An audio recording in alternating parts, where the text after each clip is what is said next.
There is a man in your office wearing a watch that costs less than his lunch, and he owns the building. There is another man in the same room wearing something with a waiting list, and he is 40 months into paying for it. Both wrists are broadcasting income.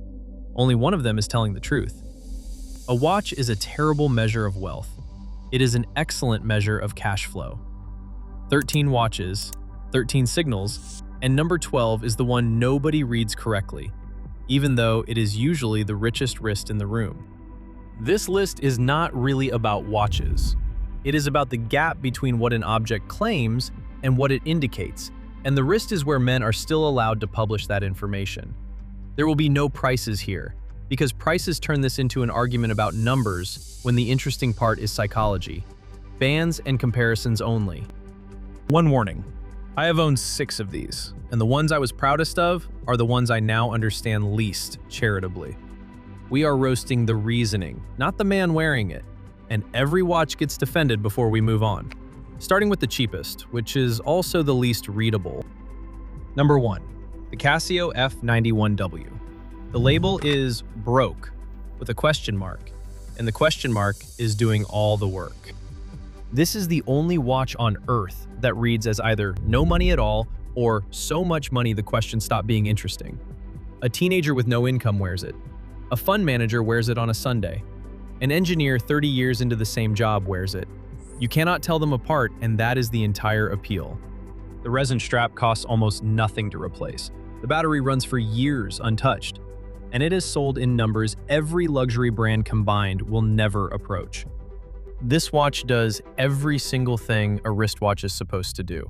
It just refuses to do the extra thing, and refusing is a choice. Number 2 is that refusal except sincere.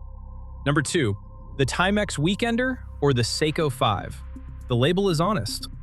This wrist is not sending a signal because the man wearing it never considered sending one. He wanted a watch, he paid for a watch, he wore the watch. That sounds unremarkable until you notice how rare it is for an object on the body to mean nothing beyond its function. The Seiko 5 gives you a mechanical automatic movement, visible through a display back, for roughly what a decent dinner costs. It runs loud, it gains a few seconds a day and does not care, and the bracelet is the weakest part of it. What that wrist tells you about income is almost nothing, and that is the most trustworthy data on this entire list. Everybody else here is performing something. This man is checking the time. If you have already found your own wrist in the first 2, subscribe, because the entries where this stops being comfortable are still ahead of us. Tell me in the comments which number you are wearing right now. Number 3 is where the first real money walks into the room and where the performance starts. Number 3, Tissot or Hamilton. The label is comfortable. This is the first watch on the list that means the bills are handled. Not that he is wealthy, that the rent, the car, the insurance, and the emergency fund are sitting where they should be, and there was money left over with no job to do. That leftover money bought a Swiss watch. The Tissot Powermatic 80 runs 80 hours off the wrist, so he can take it off on Friday and find it running on Monday morning. The Hamilton Khaki Field carries military case lineage that predates every heritage marketing department currently claiming it. On engineering per unit of money, these 2 embarrass watches, several tiers above them. The men who own them know that, which is why they are so insufferable about it.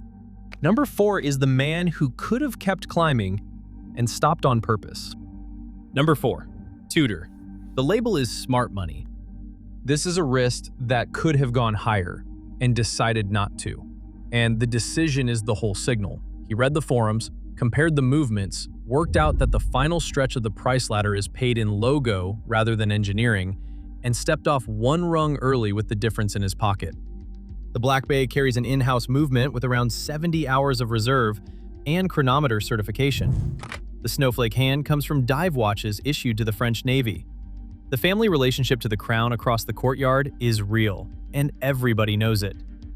The reason this wrist is hard to read is that restraint and a budget ceiling look identical from the outside. Only one of them is a choice, and the man wearing it will never tell you which. Number 5 is the same money, spent by a man who counted the months. Number 5. Omega. The label is salaried. This is real money, and it arrived monthly. That is the tell. An Omega wrist usually belongs to somebody who can tell you exactly what the watch cost him in weeks of work, because he tracked it. There was a bonus, a promotion, or a date circled on a calendar, and this was the object attached to it. Nothing about that is embarrassing. It is the most human purchase on this list. The watch earns it. The coaxial escapement was a serious attempt to solve friction inside a mechanical movement, and master chronometer testing drags the thing through 15,000 Gauss of magnetism, more than any wrist will ever meet. One of these went to the moon, another keeps getting handed to whoever is playing Bond.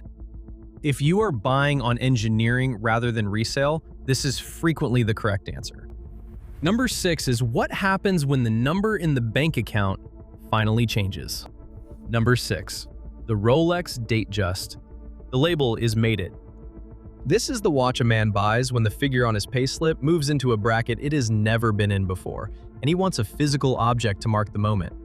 Nobody says that out loud. Everybody who has done it recognizes the feeling. The Datejust has barely changed in decades, which is the point. Fluted bezel, Jubilee bracelet, that small magnifying bubble over the date window half the internet argues about every week. It works under a suit cuff, it works on a building site, and it survives being handed down. The cynics miss one thing. The Datejust earns the position. It is the benchmark the rest of the industry quietly measures itself against, and it holds that spot by being consistently well-made for longer than most brands have existed. Number 7 is the same money spent on being seen instead. Number 7. The Royal Oak or the Nautilus. The label is showing. This is the mystery that costs people the most. That watch is almost never the most expensive object in the room. It is the most visible one. There is a difference, and the man wearing it is relying on you not to make the distinction. Both designs came from Gerald Genta in the 1970s, and both did something nobody had made work before. They took steel and priced it like precious metal on the strength of case finishing alone. The bracelet flows out of the case with no visible break, and the dial texture is cut on machinery older than the brand's current marketing strategy. The design deserves every bit of its status. The problem is that it became a costume, and costumes get copied by people whose income does not match the outfit. Number 8 is where the wrist stops telling you anything at all. Number 8. Patek Philippe. The label is generational or financed. A Patek means one of two opposite things. Money so old that the watch sat in a drawer before the man wearing it was born, or a payment plan running 4 years at an interest rate that never comes up in conversation. It looks exactly the same in both cases. You can sometimes tell by how it is worn. Inherited money treats a Calatrava like a Casio. It gets scratched, it goes in the sea, nobody photographs it. Financed money keeps it boxed, wears it to selected events, and knows the current auction figures by heart. The brand is not the villain here. The hand finishing on those movements is done by people who trained for years to do it. And the famous line about merely looking after the watch for the next generation is both true and the finest sales sentence this industry has ever written.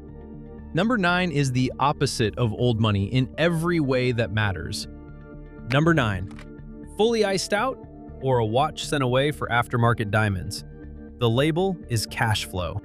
This is money that arrived fast, being treated the way fast money gets treated. Nobody sets stones into a bezel when the income is stable and boring.